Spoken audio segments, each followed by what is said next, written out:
তো ভালোবাসা অন্ধ বানায় দেয়। ভালোবাসা মানুষকে এই যে রোজার মাস বা 12 মাস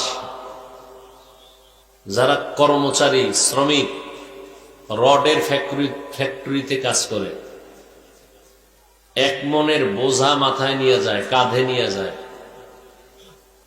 সিমেন্টের বস্তা টানে। আপনি পারবেননি প্রতিদিন টানতে? কথা বলেন না কেন? কারো হুকুমে টানে না ভালোবাসা? বলেন না কেন? বলেন তো কার ভালোবাসা? কার? হ্যাঁ, কিসের ভালোবাসা? টাকা।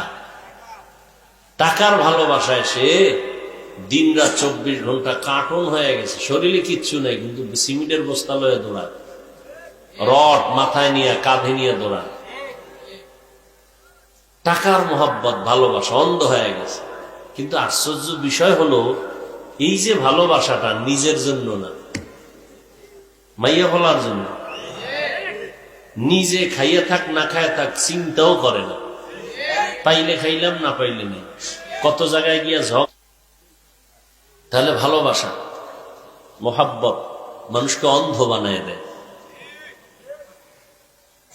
আবার দেখেন কিছু মানুষ আছে আমাদেরকে মোহাব্বত করে অন্ধের মতো। আমি ভুল বললেও কয় এটাও ঠিক। অন্ধ হয়ে গেছে ভক্ত, মোহাব্বত, ভালোবাসা।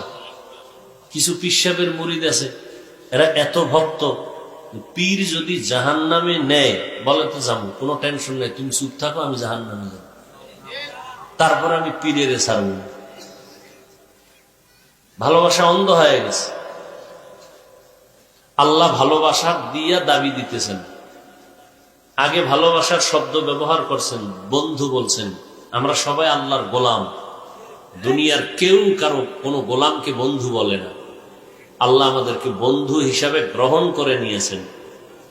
এরপরে আল্লাহ কয়, এই বন্ধু, তোমার কাছে মোহাব্বতের একটা দাবি, বাই ফোর্স অর্ডার না।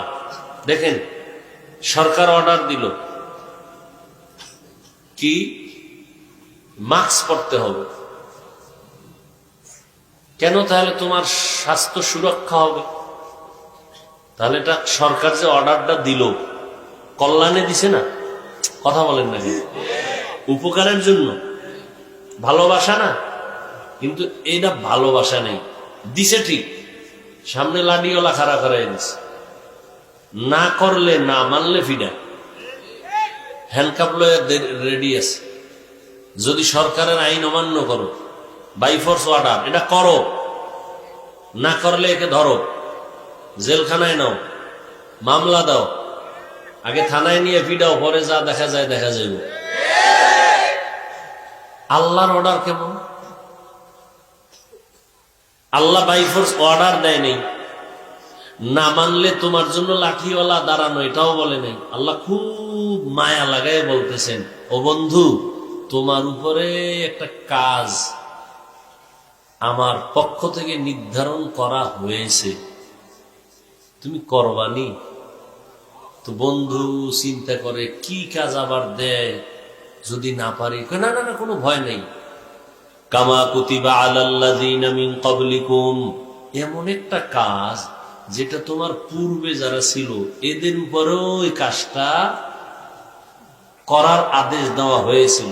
তাই কাহা, ও তাই তো কোনো টেনশন নেই, আমার 14 গোষ্ঠী যদি পারে তা আমিও পারি। কয় হলো, এই যে কাজটা করবা এমনে না কি সরকার কইছে মাস্ক পরো, পরলে কি আমাকে কোনো পুরস্কার দিবে? কি এই মাস্ক পরেও যদি মরছে, দেশে সরকার কোনো টাকা? হ্যাঁ, বুঝাবার জন্য বলি। আল্লাহ কয়, তুমি যদি এটা মানো তাহলে তোমার জন্য কিন্তু কঠিন পুরস্কার আছে। কেমন পুরস্কার? যার উপরে দুনিয়ায় কোনো পুরস্কারই নেই। কয় সেটা কি? কয় তোমাকে আমি তাকওয়ার মাকাম দান করব। বলে সে মাকামটার দাম কত, ওটার মূল্য কত? কয় যে আমি আল্লাহর সাথে আর এই তাকওয়াওয়ালার সাথে তেমন কোনো দূরত্ব থাকবে না, সে আমার এতটা কাছে যাবে, আমি তাকে দুনিয়াতেও 6টা পুরস্কার দিব, আখেরাতে 2টা দিব। আখেরাতের প্রথম পুরস্কার বিনা হিসাবে জান্নাত, আখেরাতের দ্বিতীয় পুরস্কার আমি আল্লাহর সাথে ডাইরেক্ট পর্দা ছাড়া মোলাকাত। দুনিয়াতে আছে আরো কয়টা? আরো 6টা। এটি আর বলার সুযোগ নেই। 6 পুরস্কার দুনিয়াতে, পরকালে 2টা। এত বড় পুরস্কার তোমাকে দিব। এই জায়গায় পৌঁছতে পারলে তুমি হাসতে হাসতে জান্নাতে যাবে।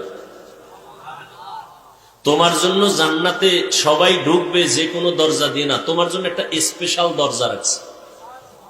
ওই দরজা দিয়ে তুমি আমার চিফ গেস্ট, ভিন্ন কাউকে এই দরজা দিয়ে ঢুকতে দেওয়া হবে না, শুধু তোমরাই ঢুকবা যারা তাকওয়ার মাকামে আছো। আর এই তাকওয়ার মাকামে যদি পৌঁছতে চাও, তাহলে আমার এই হুকুমটা তোমরা পালনের চেষ্টা করো। রমাজানে রোজা রাখো, রোজার মাধ্যমে তাকওয়ার মাকাম অর্জন হয়।